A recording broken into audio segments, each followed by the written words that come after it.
The Disrupt Education vlog can be found on YouTube. To hear it in podcast form, search Disrupt Education on any of the following podcast platforms: Anchor, Apple Podcasts, Google Podcasts, Breaker, Castbox, Overcast, Radio Public, Pocket Cast, Spotify, or Stitcher.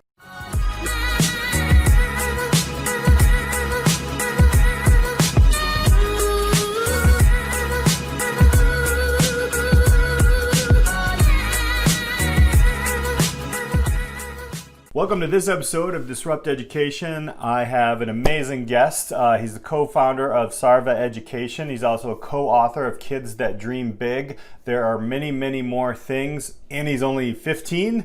So Trayshawn Ben Salmi, thank you so much for joining us today. Thank you so much for having me. Thank you so much, Peter. I can't wait to get this discussion going. You have so many things going on. Can you list the things that you're involved in and a little bit about yourself? Definitely. So as you said, I'm the co-founder of Kids That Dream Big and also Sarva Education, which is just a platform where we are simply able to provide education that isn't usually taught in schools for the next generation. And it's an absolutely amazing platform where we just teach the things which need to be taught, which necessarily aren't. And as you said, I have many other things I do. I run trading workshops, math events, there's a whole wide range. But one of the main things that I'm passionate about is financial education, maths, and football. And those three, I would say, are just really important, because then financial education, it provides stability. And then maths, it just allows you to not only work on your mindset and also just get good at problem solving, and also football just as a passion of mine. So you're in London, we're in the States. Tell us a little bit about your path in education, and obviously it's going to be some similarities and some differences. I think a lot of us in the States here recognize that there's kind of two paths in the education system in the UK. Tell us a little bit about what it's like and then what your path is, because obviously you're accelerated. No, definitely. I think the sort of standardized system here is just to people nursery, primary school, and then secondary, and then either sixth form, college, university, and so forth. But the route that I took was initially I was in school up to the age of 13, and then my mum then made the decision to take us out of school. So beforehand, she'd already been just working with us outside of school, regardless of whether we were in or not. Just make sure we know what we need to know, sometimes even know more than we needed to know, just that we had a better understanding, and that we're then able to not only thrive, but also not only just survive school, but also excel in it. So I've always been top set, stuff like that, not in all different subjects, as a result of just being exposed to so much. For example, English, I was surrounded with people who were a lot more older than me, and then they were using these words, and I'd always want to find out what they meant. And then I think that's where my love and passion for maths evolved, because when I was, I think I would say up to the age of 10, 11, I would not talk to anyone. I was very, very shy. And I think just having things football and maths, it then helped me develop confidence. And then my mum took us to personal development events, which also helped to build it up. And as I said, I was in mainstream school until the age of 13, and then we were homeschooled just almost 2 years now. And I think that definitely homeschooling was a huge shock, because obviously it's pretty much just you, and because there's 5 of us and with different age groups, we're not exactly studying the same things. So I think that sort of allowed us to put into perspective how we then construct and use our time. And we used to, before lockdown, we used to attend events at Brunel University, just as a way to not only socialize with other kids around our age, but also just learn through experiential learning, which is something that my mom's really big about. So I definitely think that homeschooling has definitely been an advantage more of a disadvantage, as it seemed at the start. And now you wrote a book, right? You wrote more than one book, but let's look at, is that your latest book, The Kids That Dream Big? No. So that book I wrote. I love it. I love it. No, no, I have more books. I am struggling to write one book here, Trayshawn. It's so funny. And I'm 47. So kudos to you. But yeah, go ahead. Tell us a little bit about the books that you write. Definitely. So that book, Kids That Dream Big, I wrote that when I was 7 and my sister was 11. We co-authored that, which is called Kids That Dream Big, and it provides like simple tips to make money doing what we love. And then I think I'm not sure what the most recent one is because there's a bunch and there's so many more coming. But in total, I've written 13 books and there's at least another three coming. And there's books on property, there's books on trading, there's books on maths. So actually the maths book would be one of the latest ones, the second edition of the maths, 10 Seconds to Child Genius, as I was featured on the show Child Genius for the top 20 smartest kids in the UK. So we decided just to then partner up with my business partner Philip Chan to incorporate old and ancient math techniques to help people of all ages solve complex equations in under 10 seconds. That's now in okay. So I'm a business teacher, and I teach in secondary ed, which is basically grade 9 through 12 here in the U.S. What is there missing financial literacy going on in the UK? What does that look like in the box system? And then obviously with homeschooling, you have all kinds of advantages of going and speaking with financial advisors. And so what's the difference there? What do you have you seen the difference there? Definitely, yeah. So, like when I was in school for GCSEs, I selected business, sociology, and PE. And for business, the teacher was like really nice, really fond of me, but he didn't necessarily like run a business. So, like he knew the theory, but there was no practical. There was no like sort of, like practical thing to go with that. So then, not having that, it not only does it have an effect on the students because they're thinking, "Oh, it's amazing that you know this, but how comes you haven't done it yet?" So then it constantly leaves the student then questioning whether what you're telling them actually works. But like as a result of being a homeschool, we're then able to go to the experts. For example, as you said, like financial literacy, I was then able to get myself a trading mentor for 2 years by the name of Yajin Pali, and he was then able to coach me. Whereas if I was in school, there wouldn't be that option because like many of the teachers who were there, they necessarily hadn't tried it out for themselves. Instead, they just learned the theory and they were able to teach it to us, which is something that's amazing as well. But then having the practical, it then allows us to actually see how it turned out for them.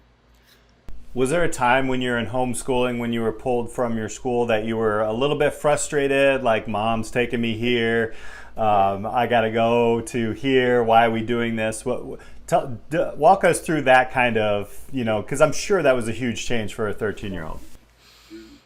So like, and as I said, mom's been like talking about doing it for a long time, but because like she'd been very busy and stuff like that, she'd always like teach us outside of school. But I was thinking, no, it's never gonna happen. I was actually really happy, and then when it actually happened, I still wasn't believing it until then my head of year then just like spoke to me and said, "Oh, we heard you're leaving." I was thinking, eh? it took me a minute just to adjust, and when we were actually taken out, it was a huge shock because like our school was I think 2 hours away, so we'd have to wake up at 6 o'clock, and I actually loved doing that.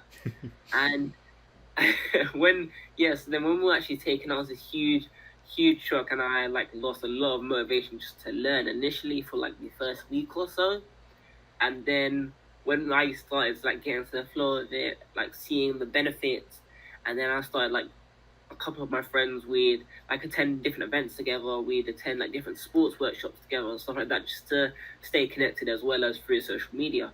So definitely like having that option to then meet them definitely helped through that time period. And I definitely think that is something that if I had the like option to change it, I wouldn't, because there were definitely so many benefits as a result of homeschooling. You're doing this with your family. So you have 5 siblings, is that what you said? Yeah, there's 5 of us. So 5 of us. I'm Yeah. second eldest. So, and are you all going different places? Do you go to the same place? What does it look like in your household, like on a typical non-COVID-19 day?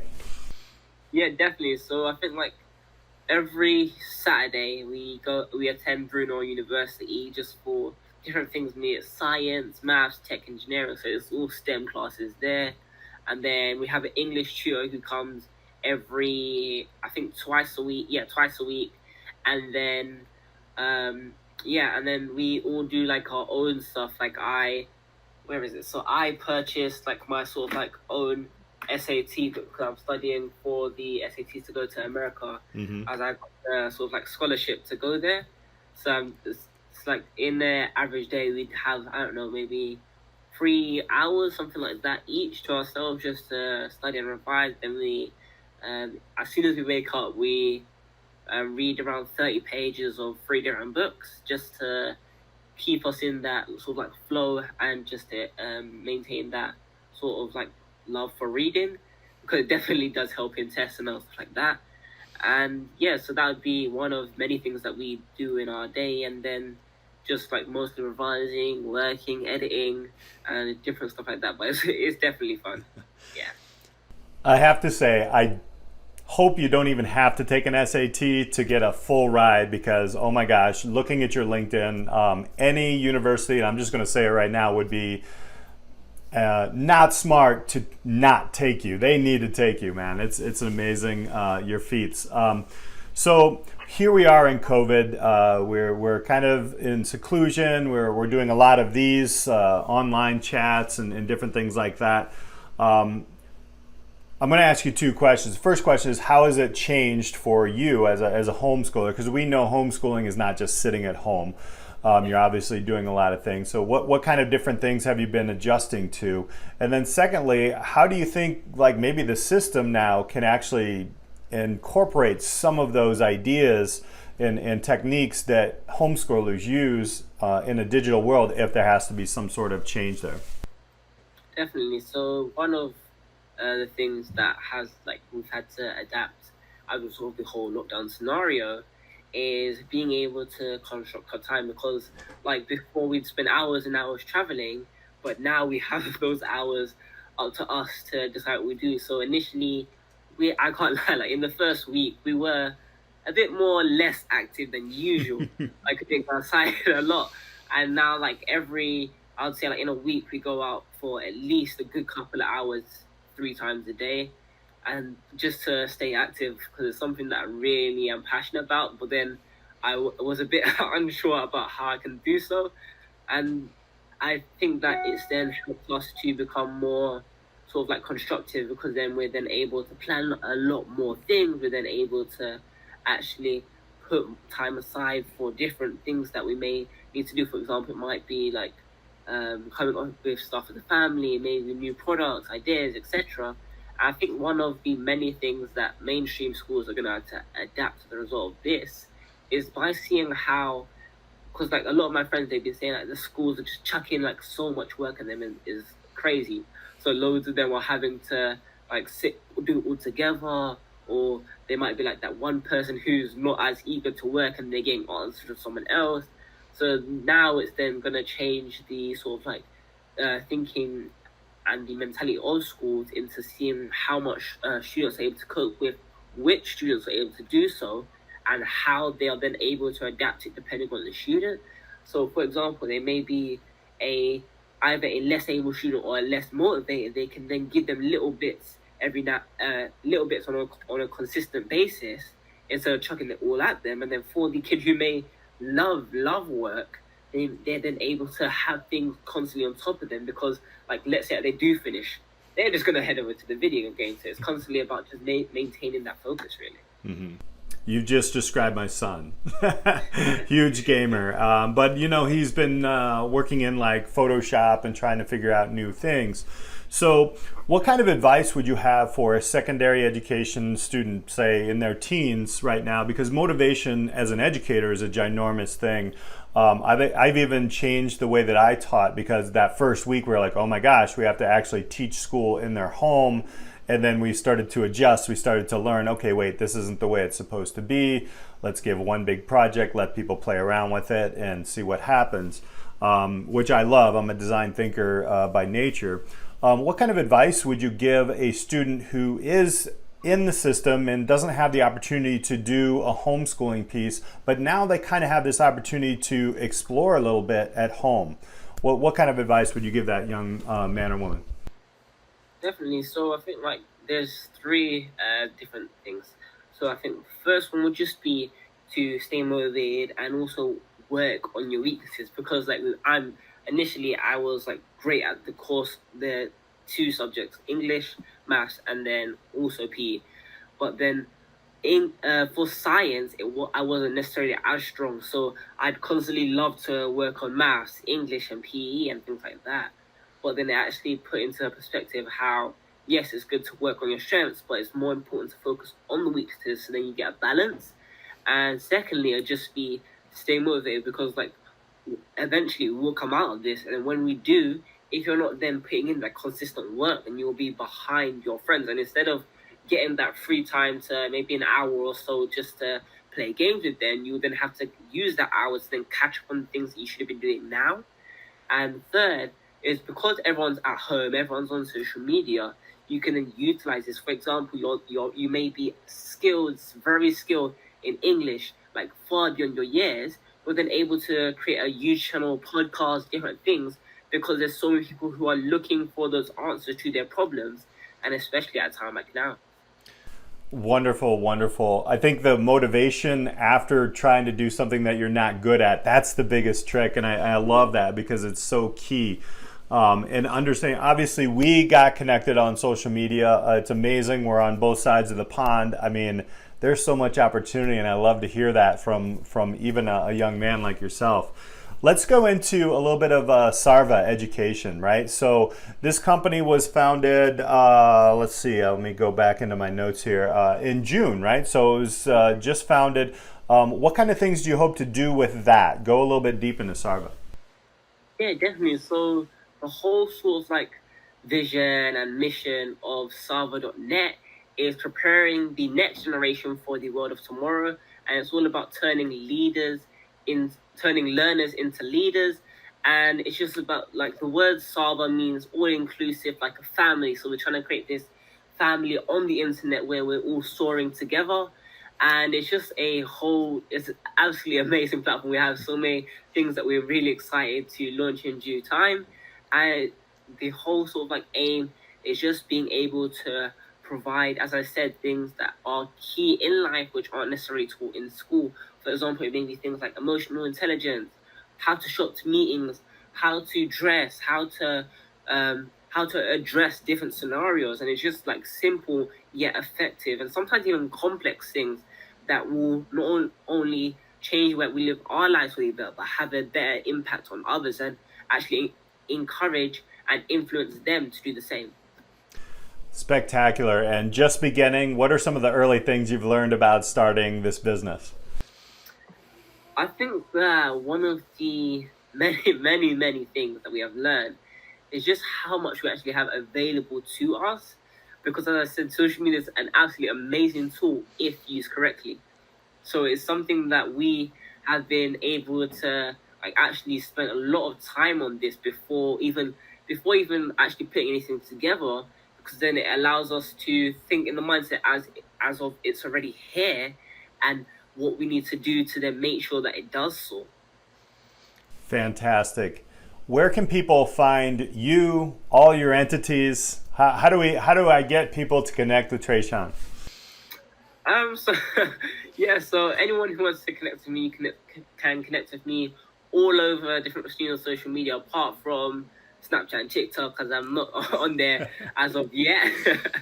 But all across like things like Facebook, LinkedIn, Twitter, Instagram. It's just all Trayshawn Bensalmi, and also on YouTube it's influencer and then Trayshawn Bensalmi. Trayshawn, I want to thank you so much for sharing all your insights. I will put up all your contact stuff. Listeners, please check this young man out. Some amazing stuff every day, and tons of new books I'm hearing coming out. Can you give us a little hint on maybe one or two of the books that are coming out? Yeah, so one of the books coming out is going to be a trading with my trading mentor, Jurgen Palian. And I can give you guys one of the simple like tips that we're going to be releasing in the book. and it's called the Fiverr Challenge. And it's just a simple way to start saving from young. So, for example, you may get, I don't know, £7 a week or something like that. And every time you get a £5 note, we tell them to save it instead of spending. If you get a £10 note, you can feel free to spend it. And that way you're then able to ease into the actual saving. I love it. Fiverr works for dollars too. Appreciate that. Dre'Shawn, thank you so much for being here with us on Disrupt Education. Thank you so much. Thank you. Thank you so much, listeners. Please hit that subscribe. We'll talk to you next time on Disrupt Education.